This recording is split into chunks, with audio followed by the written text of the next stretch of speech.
India's Kharif season is unfolding under a cloud of anxiety, with 315 districts across 12 states flagged at high agriculture risk and the monsoon running 43% below normal as of June 23. The government has warned that rainfall could be deficient at least through the first week of July.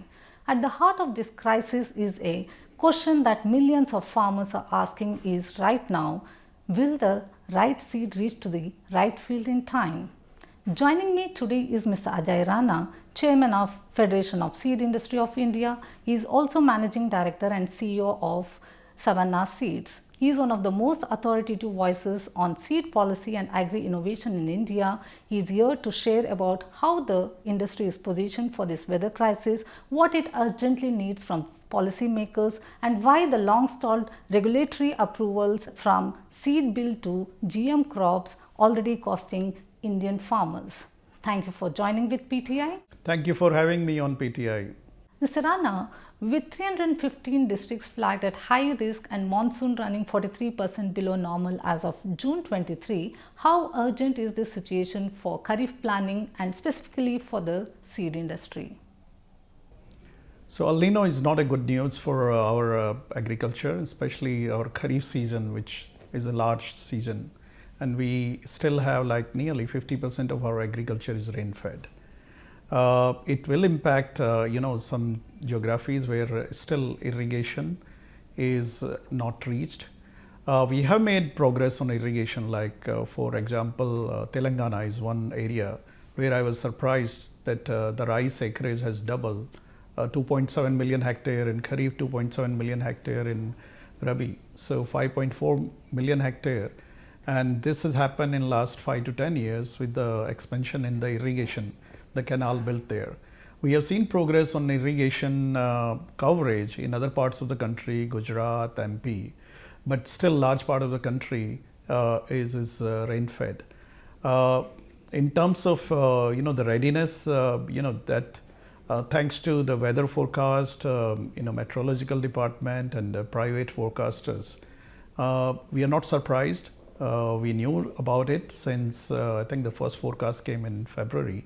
So at the government of India level, seed industry level, there have been in fact strategies we are working in such year. What happens that farmer tend to go for, for example in rice, switch from a long duration variety to a shorter duration varieties. So we have stocked seed and produced seed and supplied seed considering these scenarios. But we are still working on, that I was reviewing with our team, and we had a call with the seed industry also a few days ago. What is the impact we are seeing? Especially the impact so far we are seeing is the planting is delayed. Farmer are waiting in MP, Chhattisgarh, parts of Jharkhand, Bihar. North is, thankfully Punjab, Haryana, West UP is almost 90% plus irrigated. We don't see any impact here. The government says certified seed availability stands at 192.43 lakh quintals against a requirement of 172.98 lakh quintals and 11.2% surplus on paper. Is that cushion actually adequate under drought-like conditions on the ground?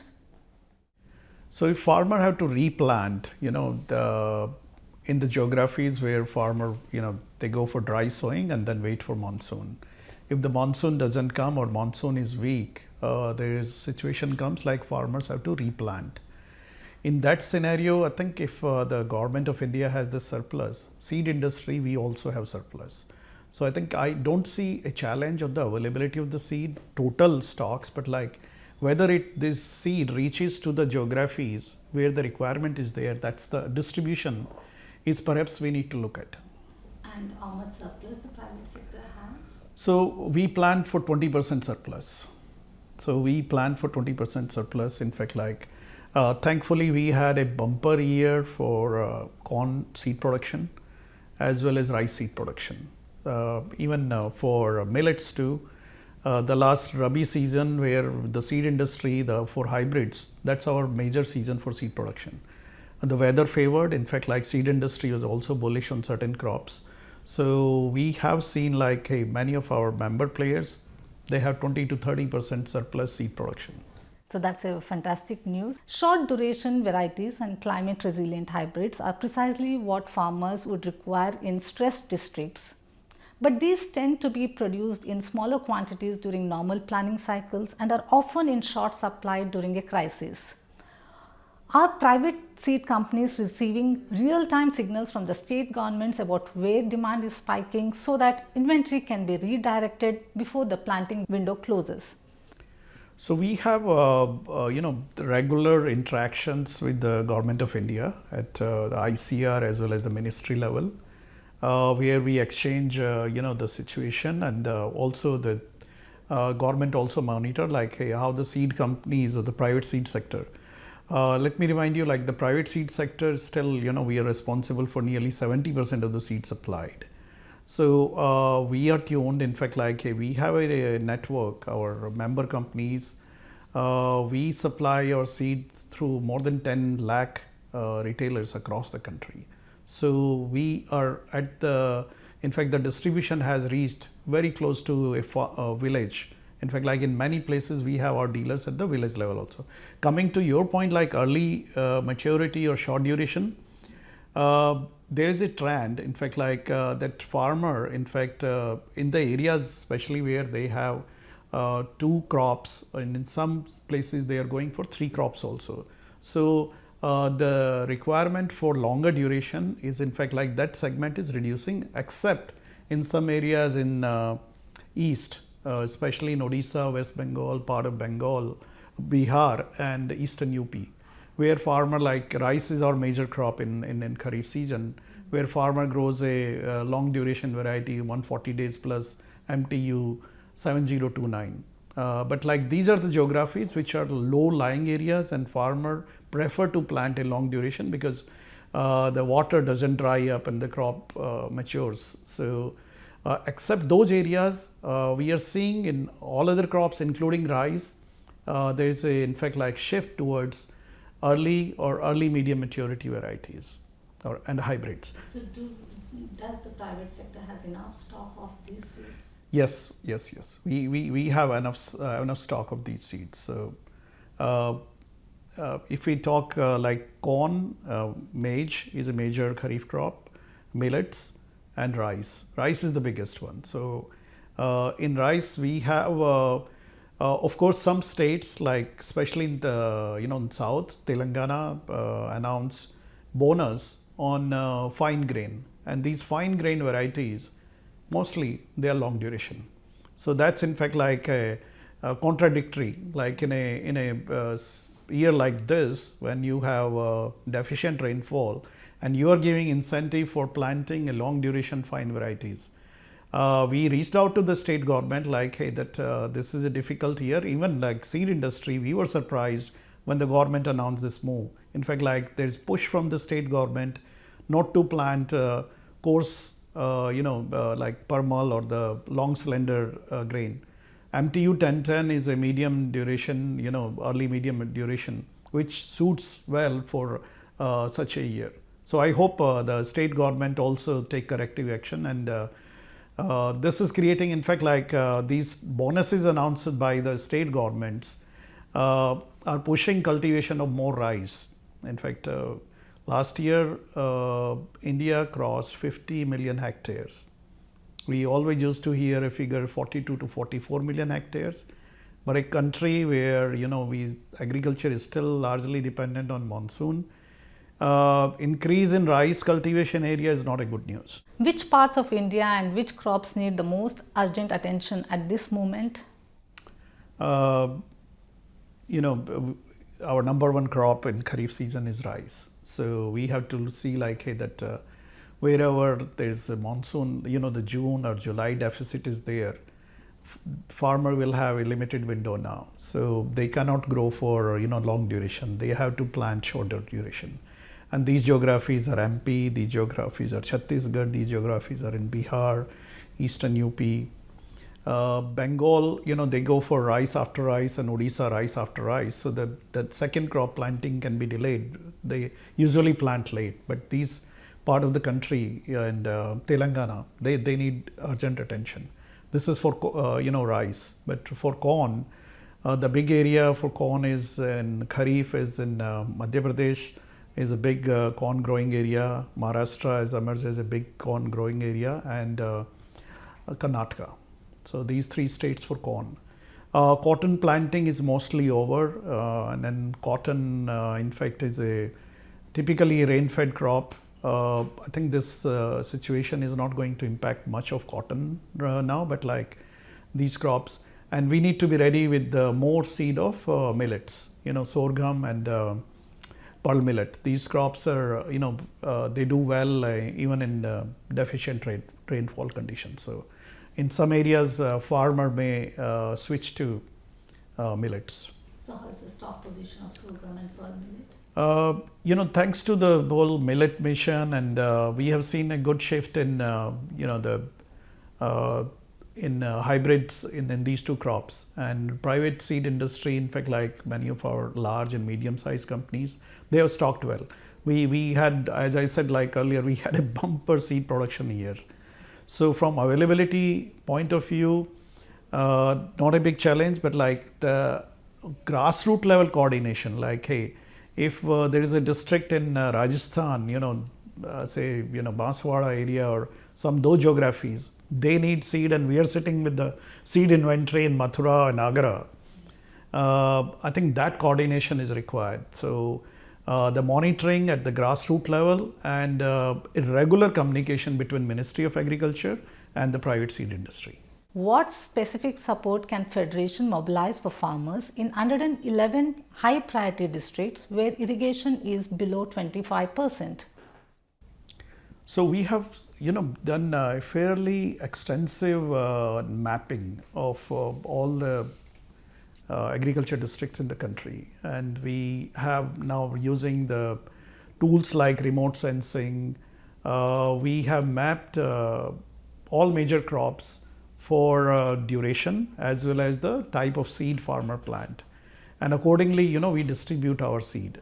So we are, I think, FSI member companies, I'll say like, hey, we are ready for a situation like this, but still one thing happens, like we always see some crop shifts happening, or farmer, they're now not preferring, I said like, they'll say I'm ready with the MTU 7029 stock, which is long duration, and there is a demand for hybrids with early or medium maturity. That we have to take care. And I think the seed industry, every company now, they use digital tools. We do surveys at the farmer level also. Like I was reviewing, we've done a telephonic survey of 1,000 farmers in these states where the monsoon is affecting, just to learn whether farmer has purchased seed or they're waiting. So in fact, like we heard from nearly 25% farmers that they're waiting for the monsoon to take the final decision on seed purchase. But like 75% farmers have bought seed. Okay. So any advisories that the Federation is issuing? Yeah, so we also issue, we are using, we have feet on the ground. In fact, like we have our extension workers, or every seed company has, almost in every district we have a sales rep, and then we have the workers, those who work at the grassroots level in the villages. So they organize meetings with the farmer, and then we promote in this year, like you go for hybrids or early maturity varieties. Hybrids tend to be, more stress tolerant, even for deficient rainfall conditions. In fact, like there is a myth that hybrid needs more water and more fertilizer. The truth is other way around. Hybrids, because we breed for hybrid vigor, hybrid needs, in fact, like less water, less fertilizer. For example, like in Punjab and Haryana, of course, these are irrigated markets. In varieties, farmer use 3 to 4 bags of urea. We recommend only 2 bags. So, and the duration maturity is also 15 days shorter. So if you have shorter maturity, your water requirement is also less. If the weak monsoon persists into July and August, how should farmers in vulnerable districts be managing their yields? Seed is a primary, input which has impact on the productivity. So farmers have to be careful, like in such conditions, they have only, if they plant in July, uh, the crop period is shorter. So they have to go for short duration, high yielding hybrids or the varieties which are suitable for such, crop period. So that's one. Also, I think need to take care of when they grow for when they plant a shorter duration crop, they also need to change their agronomic practices. So the application of fertilizer has to be early. They cannot be applying fertilizer at the same time like in a longer duration. And in a crop like rice, they need to be, in fact, like if they are going for transplanting, transplant within, when the nursery age is 25 to 30 days. Because the delay in the transplanting, there is a yield penalty. Weak monsoons have historically accelerated the circulation of spurious and substandard seeds. What is Federation actually doing to protect seed quality during this crisis? So we actively participated, Government of India, the Ministry of Agriculture, they've brought in an initiative called Sathi, which is about the traceability of the seed. So all our member companies now they have implemented Sathi. There is a QR code on every seed bag. Farmer can scan this QR code and they can see like, hey, the seed is coming from the reliable source or not. So this is one, in fact, like it involved investing in the infrastructure, hardware as well as the software, but all our member companies have done that. We also communicate with the farmer regularly on WhatsApp. Of course, we have feet on the ground, which we call physical, but like there's a lot of physical interaction, creating awareness about like, hey, the farmer buy the certified seed or the seed coming from the reliable sources. Nearly 75% of the seeds sold in India comes from the private sector, including several multinationals. Is the private sector genuinely geared up to handle a demand surge in this Kharif season? Yes. We have a typically every year we have a seed sales return ratio. In fact, like, hey, my demand is 100, we supply 110. So we budget for 15-20% returns. And this year, since we had a good year on seed production, so I think from the supply point of view, we are geared up. The 200% weighted tax deduction for seed R&D has been withdrawn. Do you expect policy steps to restore fiscal incentives for private sector research, and what is the cost if it is not done? The investment on R&D is correlated with your GDP. The developed countries, like for example, I think Korea has the highest, like around 4% of their GDP. Is the investment on R&D. In India, we are below 0.5%. The R&D investment of the ratio of our GDP. Agriculture is very critical. Our productivities are still among the lowest in the world. We have the highest cropped area. We cultivate nearly 230 million hectare gross cropped area. Our cropped area is bigger than US, bigger than China. But our productivity per acre, we are very proud that we beat China on rice production, 150 million tons. I think we should be, soon celebrating the point that the China produces 7 tons per hectare, we produce 4. So if we move the needle from 4 to 6, we don't have to grow rice in 50 million hectare. We can reduce rice cultivation in 15 million hectare. So for that, R&D investment, especially in seed sector, is very important. I think we have been urging Government of India and presenting these figures that, hey, 1 rupee invested on seed R&D gives you 12 rupees return. And this is not coming from us, private seed industry. This study was done by ICR, their economics wing, they did that study. So it is very important, like, in fact, like, the right thing to do, that restoring the tax deduction or the tax incentive for seed sector. Beyond tax incentives, what are the other regulatory hurdles that are constraining seed innovation and commercialization in India today? Yeah, so we have done a study on ease of doing business. Uh, we are very proud of what we are doing in India now, infrastructure, railways and our highways and airports, IT sector, telecom. I think we have reforms, economic reforms across industry except agriculture. And it's in fact like hard truth, like agriculture is still, we have Inspector Raj, right from obtaining licenses in each state, and then the controls and powers with the local authorities. So we create more hurdles for the growth of seed business and very less incentive for someone to come in. I think there's one good thing happened 25 or 30 years ago. We allowed 100% FDI in seed sector.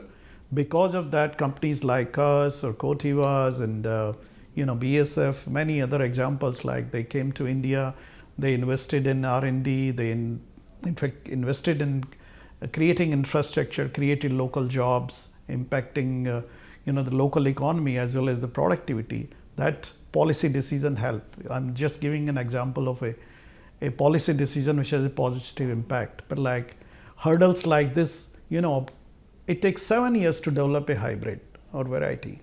Then every state is asking us 3 years local testing.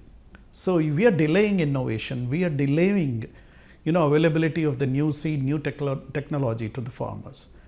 And there n number, like our share in the global seed trade is, less than 5%. The previous Ag Secretary, he said like, Ajay, we need to work on this. We need to take our share to 10%. I think we are right now at around 1.5–2% of the global seed trade. A country which is the largest agriculture, a country we have all the agroclimatic zones. We can produce all kind of seeds. We can produce seed for Southeast Asian countries. We can produce seed, even temperate crops for Europe. Or still, we have an advantage of cost of goods. We have trained manpower. We can create so much of economic value. But the policy are so, in fact, we create, one policy, in fact, like they abolish EXIM. We used to go to EXIM policy for seed exports. But now the DGFT, now it is with DGFT, and DGFT has created more regulations. We are waiting for seed export approvals for 4 months. Imagine like a farmer in Vietnam or Philippines will not wait. They will buy some other seed and plant. And we will lose that customer. We'll lose that business. So the policy on the agriculture, especially seeds, we are way behind. We have been submitting our recommendations every year. Nothing has happened. Yeah, nothing much has happened. So only good thing is like at least they hear us. What regulatory clarity is needed on intellectual property and data protection to encourage long-term private investment in the crop varieties? So we have to have, we are making progress in some areas. Let me also quote that, like PVPFRA. Under the new chairman, as we are making progress. So now the seed companies, those who invest huge amount of funds on R&D, on developing new technologies, we are encouraged to go for plant variety registration, PVP, with the authorities. Because what used to happen is like, hey, we are always worried that, hey, we invest so much and then someone copy our seed and infringe our IP. So PVP, we are making progress, but I think our patent laws, the data protection, also we are, asking the government of India to recognize the R&D based companies. We have state-wise our own research farms, infrastructure as good as often like, in some places even maybe better than the ICR network. So, you monitor those trials and stations using all kind of technology. You are most welcome to visit, but like accept our data. Accept our data for these approvals and notifications to save time and returns on what we are doing. The Seed Bill 2026 was expected to overhaul a legislative framework that dates back to 1966. Why has its passage been delayed, and what are the reforms which FSSI considers non-negotiable? So we have been asking the where it is delayed, we don't know. The good news is like we were consulted. In fact, like not only us, but like many stakeholders were consulted for that. I think the figure I heard is like there were like 9,000 feedback or recommendation from different stakeholders, and I think the Ministry of Agriculture, the Joint Secretary seats, they all work very hard on this. We need a lot had changed since 1966. The world has moved. So the new seed bill, one of the asks we had was like we were recommending that one nation, one license, so that I talked about like all the difficulty of doing business in India. So this thing can bring a lot of reforms in terms of ease of doing business. Recognizing R&D based companies, accepting our data for approvals. So those were some of the major recommendations from our side. FSSI has proposed soft loans for seed processing unit and one nation, one license framework for seed approvals. Which of these do you consider the higher priority, and what timelines are realistic for implementation? I think if the government of India do this, bring the in new seed bill any reforms which help the industry on ease of doing business. So whether it is one nation, one license, or accepting the R&D based seed companies, our data for the approvals in the state. We understand, agriculture is the state subject, but like seed bill is central government, they administer, they in fact like, so there has to be balance, and there has to be consistency in the process. Today, every state has a different process for registration of our seed and seed licenses. What we are also asking is like harmonization in this. The greater, in fact, like there's a proposal like that the seed companies are rated like the way we have gold star rating or ISI. So the company, those who have those infrastructure, that track record, their own NABL approved seed labs, they need to be given, and I think they need not to wait 10 years for the introduction of the new hybrids or varieties. Also, we ask like, that, we seed performance is impacted by several external factors. What we are responsible is like, hey, we release a seed which has more than 80% germination. We release a seed which has genetic purity as per the standards defined by the government of India. Rest, if farmer doesn't have irrigation in his field, there's not enough water, seed will not germinate if there's not enough moisture. So we also seek like, hey, that for the factors which are beyond our control, industry control, we can't be held responsible.